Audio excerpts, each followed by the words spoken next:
Inumin niyo po to, ha? Para gumaling po kayo agad.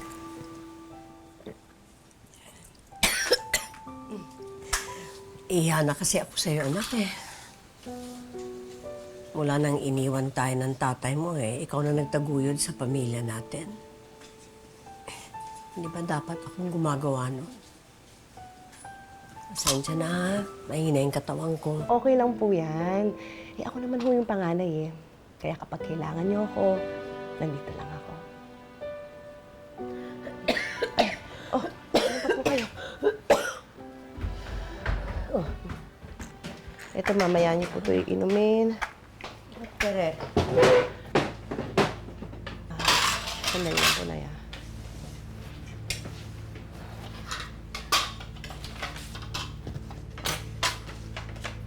Ano yan? Bakit ang bababa niyan?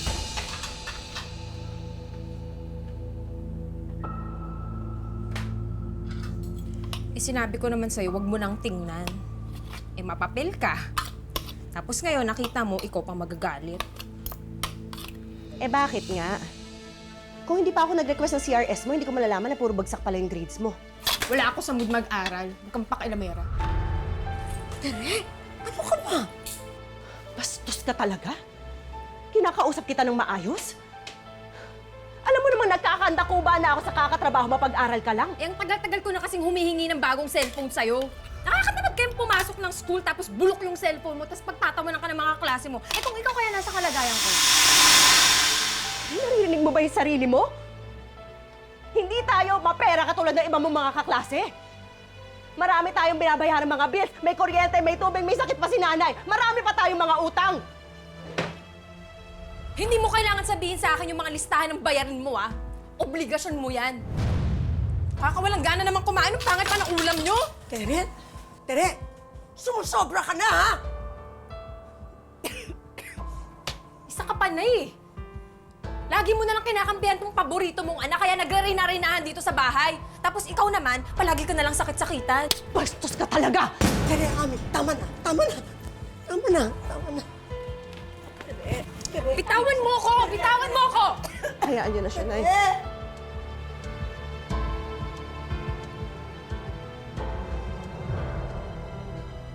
Pasensyahan mo na yung kapatid mo, ha? Ay, pinipilit ko naman po siyang intindihin. Pero nakita niyo naman po yung ginawa.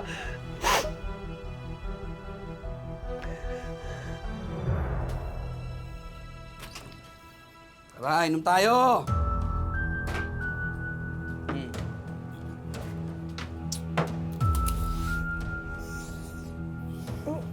Paolo, sandali. Hindi pa ako handa. Baka mamaya, mabuntis mo ako. Okay lang. Wala namang masama kasi 18 ka na. Kung tutusin, pwede ka na talaga magpamilya.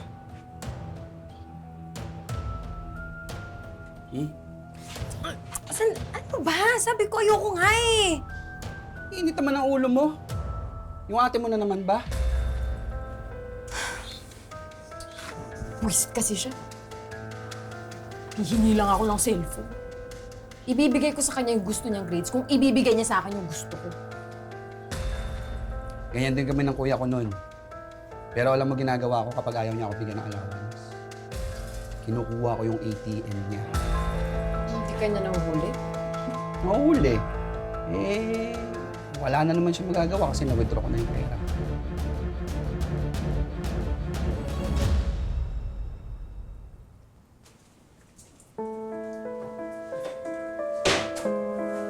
Ano ba yung hinahanap mo?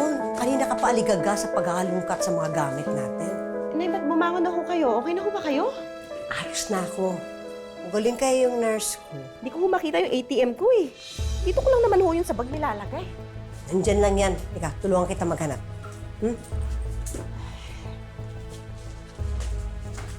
Baka nandi... Tere, Tere, ano yung hawak mo? Ito? Cellphone. Bakit? Saan galing yan? Hindi sa akin to. Sa kaklase ko, pinatago yun. Tere, kilala kita. Alam ko kapag nagsisinungaling ka. Kaya magsabi ka na ng totoo. Saan galing yan? Saan sabi galing yan eh? Oh, sinasabi ko na nga ba eh. Ikaw lang ang pwedeng gumawa nitong ATM ko dahil ikaw lang naman yung atat na atat na magkaroon ng bagong cellphone. Eh, ang tagal ko na kasi nanghihingi ng bagong cellphone sa'yo eh. Ayaw mo kong bigyan. May pera ka naman pala. Gusto mo pa ipagnanakawan ka? Eh, hindi mo alam yung hirap na dinanas ko para lang maipon yung pera na yan. Ha? Tapos yung pagkakas mo na ng cellphone. Ano yan? Ha? Ang damot-damot mo! Napakawalang kwenta mong kapatid! Huwag kang mag-alala. Ibabalik ko sa'yo yung mga binayad mo. Ibabalik ko sa'yo lahat ng binigay mo sa akin. Sa susunod, pera na isasampal ko sa'yo, sumbatera! O sige, gusto mo cellphone? Ha? O, ito. Yan, yung cellphone na yan, isaksak mo sa baga mo, yung iyon na! Isaksak mo sa baga mo, pero yan na ang huling makukuha mo sa akin, yan na ang huling ibibigay ko sa'yo! Dahil simula ngayon, wala ka nang aasahang tulong mula sa akin!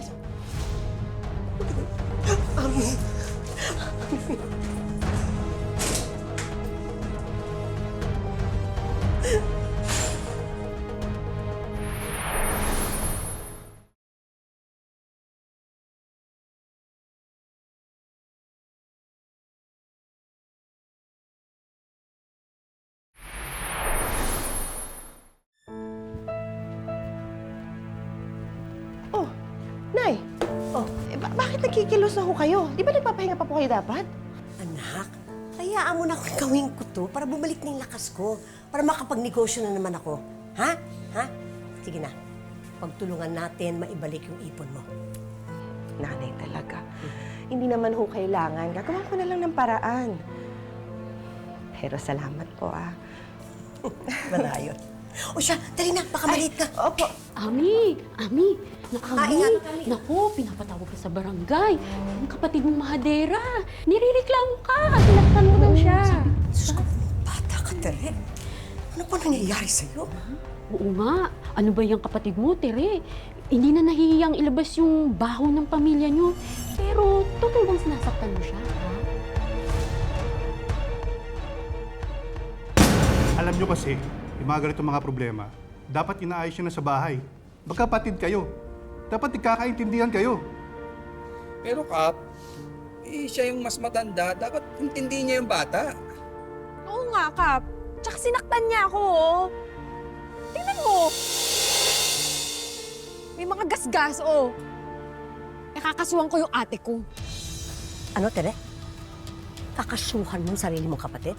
Ha? Nasisira ba na yung ulo mo? O tignan mo, sarili kong nanay. Sinasabihan ako na sirado ang ulo ko. Wala na ba talagang natitirang kahihiyan dyan sa katawan mo? Ano ba bang kailangan mo? Nakuha mo na yung gusto mo, di ba? Hindi ba pwedeng nirereklamo lang kita? Kasi may ginawa ka naman talaga. Tignan mo, sinaktan mo ako, ate. Yun lang talaga yung reklamo mo. Pero yung ginawa mo sa akin, hindi mo sinabi sa kanila. Ha? Hindi yan ang pinag-uusapan dito. Mabuti pa, bayaran mo na lang ng danyo si Tere ng pera. Para matapos na at aalis na kami. Pwede ba, Paolo? Huwag kang makialam dito. Sigurado ako, ikaw lang ang nag-i-influensya dyan sa kapatid ko. Alam mo, kung noon pa lang, binigay mo na sa akin yung pambili ko ng cellphone, di mo na magkakaganito eh. Talagang pera, no? O sige, bakit kaya hindi mo na lang sabihin sa lahat yung totoong nangyari? Ha? Nakinuha mo yung pera ko para ipambili ng bago mong cellphone. Dahil hindi ka pa kontento na pinag-aaral kita, kaya ninakawan mo pa ako. Hindi ba dapat ikaw yung nirereklamo ko dito? Hoy! Huwag mo akong sinusumbatan na dahil obligasyon mo na pag-aralin ako at ibigay yung mga kailangan ko. Di ba? Ganun ba? Wow! E di ikaw na! Lahat na lang gusto mo nasa'yo! Lahat na kukuha mo nang hindi mo pinaghihirapan kaya abusado ka na! Wala ka na nga tinira kahit konti para sa akin eh! Kaya kahit yung konting kahihiyan ko, kinuha mo na rin! Kamadamot! Kung di kayo titigil at dito kayo magpapatayan, mabuti pa, ikukulong ko kayo sa barangay.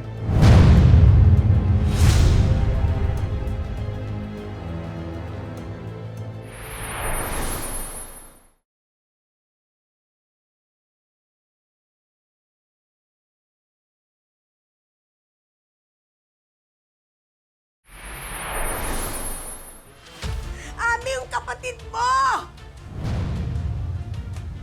Bakit na? Ano ho nangyari? Ano yung mga damit niya? Naglayas! Diyos mo, saan ano si Tere? Ano ba ginagawa niya sa sarili niya, oh? Totoo naglayas si Tere. Isa lang ho yung pwede niyang puntahan. Si Paolo. So, dito na muna tayo pansamantala. Bahay ito ng kuya ko. Pero wala siya ngayon, nasa probinsya, nagsasabong. Ano? Gusto mo pagbugbog natin yung ate mo? May kakilala ko. Magsabi ka lang. Ano naman?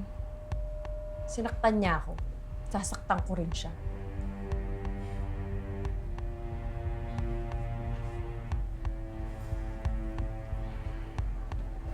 Sa akin ka na ngayon. Tinakwil na rin naman ako ni nanay at ate. Kaya sige, magsama na tayo. Pangako ko sa'yo, gagawin kong langit ang buhay mo.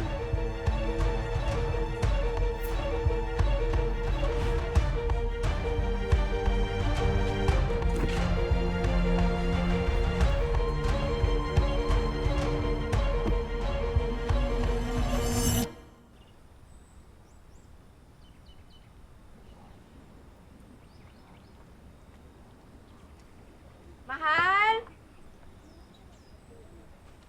Mahal, Paolo, tulungan mo naman ako, bigat ng dala ko!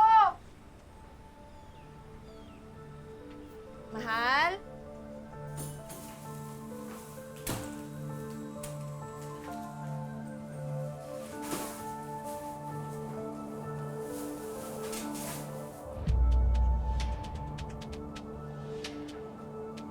Sigurado ka ba hindi pa dadating yung jowa mo? Wala, tayo ng dalawa nandito. Oo. Ang pababoy niyo! Ang hikat ka, ha? Ha? Ang kapal ng mukha niyo. Nagdala ka pa talaga na... Bumalik ka dito! Ang hikat ka! Bumalik ka dito! Bumalik dito! Ay! Ano ba? Tawan mo ko, nasasaktan ako, Paolo! Talaga masasaktan ka kung di ka titigan! Nagkamali ako na pinatulang kita! Ako nagkamali sa'yo!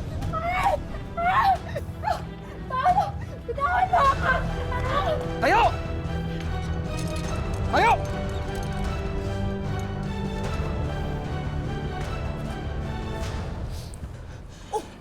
Ano, kumusta na? Ha? Ano nangyari? Pinuntahan mo ba yung bahay ng lalaking yon? Nandun ba yung kapatid mo? Wala po sila doon, Nay. Pasensya na po, Nay, dahil sa akin umalis si Tere. Hindi.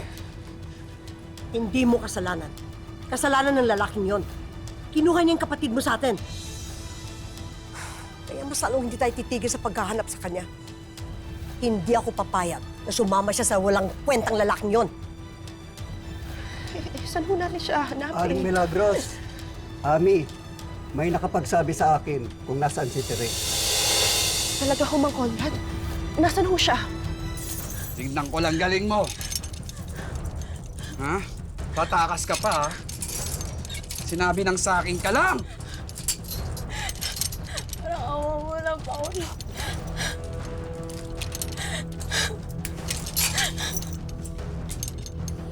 Mabulok ka dyan!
Tatakas ka pa, ha? Paolo, hayaan mo na ako makauwi sa amin.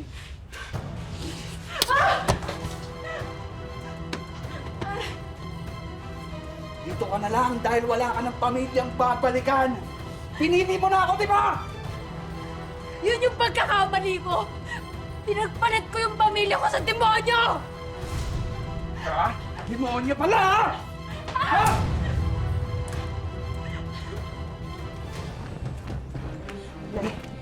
Ito ho yung bahay na sinabi ng mga Conrad. Pero iba ho yung kutob ko eh. Tumawag na lang kung kayo ng pulis. Ako nang bahala dito. Sige, sige.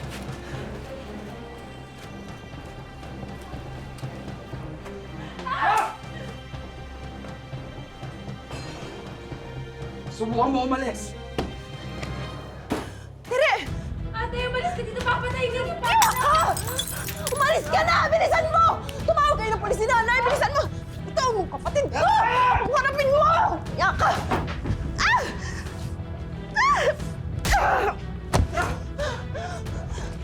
Ah!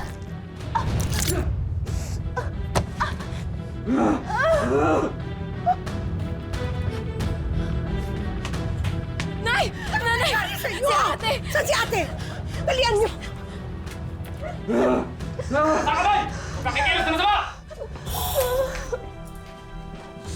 Ate!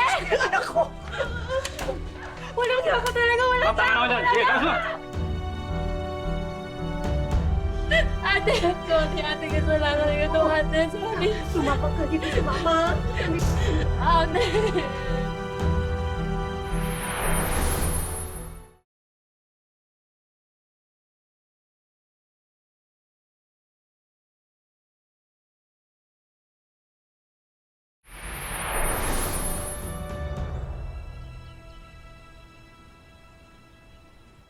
Pagaling po kayo, ma'am. Salamat po, Dok. Sige po.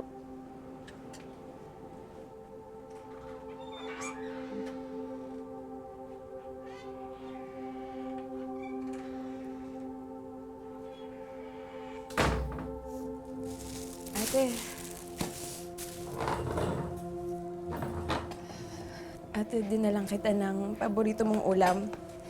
Sinigang. Ako nagluto nito. Siyempre, gusto ko lang sanang bumawi sa'yo.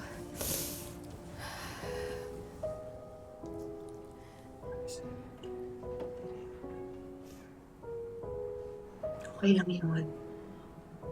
Kahit sinong ate gagawin yung ginawa ko. Kapag nakita nila na aagrabyado na yung kapatid nila.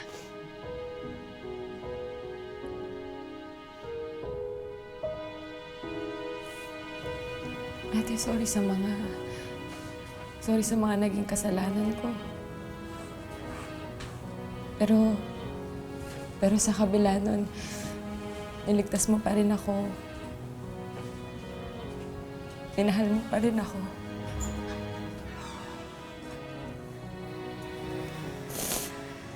Sorry sa mga nagawa ko sa'yo. Mula nung umalis si tatay, mula nung iniwan niya tayo, doon ako naperwara. Sorry, naging rebelde ako. Sakit kasi nung ginawa niya eh. Pero akala ko sa ginagawa ko, makakalimutan ko yung sakit. Di ko alam na mas nasasaktan ko pala kayo ni nanay.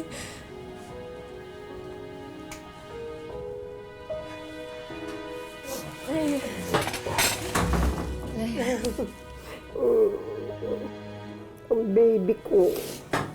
Alam mo, yung yakap mo yung namimiss ko. Salamat na. Bumalik ka na. Salamat na binalikan mo kami ng ate mo, ha? Ha? Alam mo, tatatlo lang tayo magkakasama, iiwan mo pa kami? Ha? Nay, sorry sa mga nagawa ko. Mahal ka namin, ha? Paano naman ako? Paano si ate? Sorry. Ikaw talaga. Itong aking dalawang baby.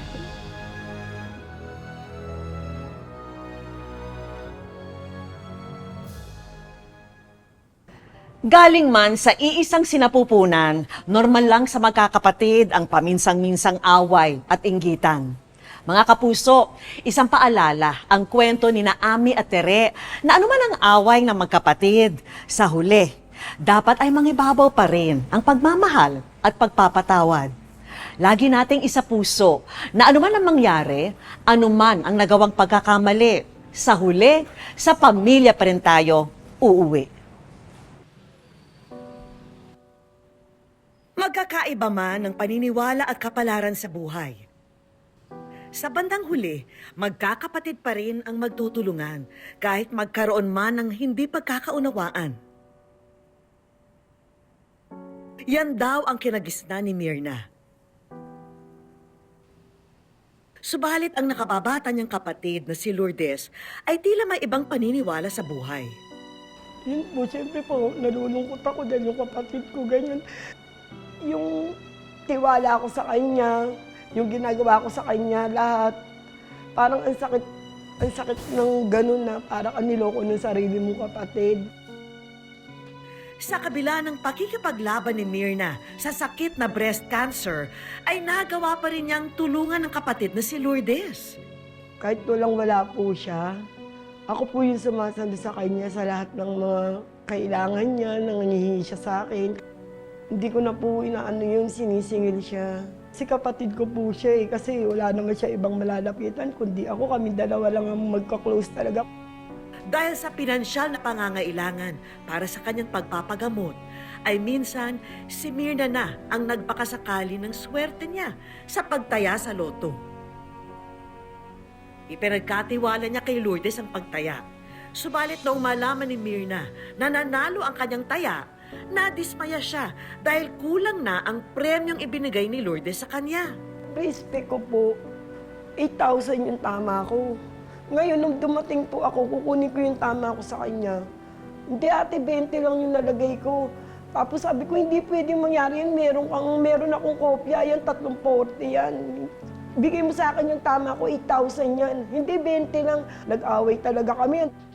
Para mabigyan ng linaw ang kanyang panig, kinausap din namin ang nakaalitang kapatid ni Myrna na si Lourdes. Tinaya niya po kasi ako. Sinabihan niya ako ng mga hindi magagandang salita. Kaya po lumaban din po ako. Pumukol din po ako ng mga pangit na salita. Hanggang sa talaga pong matindi yung palitan namin ng mga masasakit na salita. Siyempre, yung reaction ko naman na excited akong tumama ng ganung kalaki, na wala pa yung kalahati, imbis na pambibili ko ng gamot. Kahit talagang pasaway ako, kahit na may sakit siya, talagang tinutulungan niya pa rin po kami. Napakain niya minsan yung mga anak ko, naabutan-abutan niya. Kaya kahit po pasaway ako, minsan nga po yung bang nagiging abusado na ako. Kaya nagagalit na rin siguro ang ate ko. Gustong-gusto ko talagang humingi ng sorry sa ate ko pag nakita ko siya. Ano pa nga ba ang nais natin dito sa ating programa? Siyempre, ang magkaroon ng happy ending. Hello Myrna, kamusta? Ako po si Vicky at welcome po sa Wish Ko Lang. O Myrna, tanungin ko lang kayo, no? Anong kasakit yun, no? Di ba? Yung bunso niyong kapatid, sinuportahan niyo, talagang naging selfless, shinare niyo lahat sa kanya. Hindi naman po sa pera eh. Kumbaga, para niya akong tinraidor. Yung masama yung loob ko sa kanya na kapatid ko siya, nagawa niya sa akin yung ganun. Oo. Lahat binigay ko sa kanya, tinulong ko lahat sa kanya. Tapos gaganunin niya ako. Nay, meron gustong bumati po sa inyo. Tawagan mo natin siya. Lourdes, ang sakit-sakit daw ng ginawa niyo. Alam ko naman pong nagkamali ako, kaya po nandito po ako. Willing po ako humingi ng sorry. Kaya nga po humingi po ako sorry. Itatawag. Hindi mo naman tayo lang dalaw. Tanggap niyo ba ho yung pagsusorry po niya?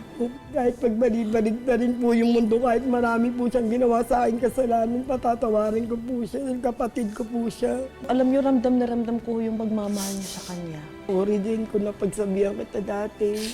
Yung mga masasakit na salita na nagkukulan tayo nung nag-away tayo. patawarin mo rin ako kung ano yung mga nasabi ko sa'yo. Salamat sa bawat tulong mo. Naging matigas man yung ulo ko. Lahat sinuwi kita. Tawarin mo. Oh, Diyos ko. Tawarin. Ituloy na natin ito sa pagbibigay ng mga hinanda nating regalo para kay Mirna at sa kanyang pamilya. Hi, Mirna! Ayan, meron kami mga sorpresa para sa inyo. Halika, halika.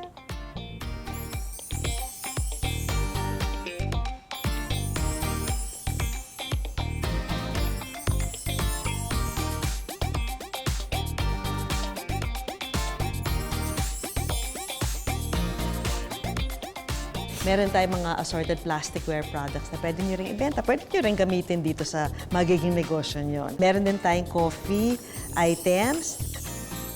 Tapos eto ho, Ate Mirna, meron tayong Wish Ko Lang Savings. Financial help po mula sa aming programa. Para po sa inyo yan. Siyempre, hangad natin ang tuluyan na pagaling ni Mirna. Kaya naman. At siyempre, ang mas importante ito po, medical assistance para po sa inyo. Magpapasalamat po ako sa lahat ng binigay po niya sa akin. Makakatulong po yan para sa akin. Mga kapuso, lagi po nating tatandaan, hanggang hindi tayo napapagod, humiling at maniwala, hindi tayo mapapagod lumaban sa buhay. Para sa iba pang mga kwentong itinampok ng Wish Ko Lang, i-follow lang ang Facebook page ng Wish Ko Lang at GMA Public Affairs. Mag-subscribe na rin sa GMA Public Affairs YouTube channel. Ako po si Vicky Morales at ito po ang Wish Ko Lang.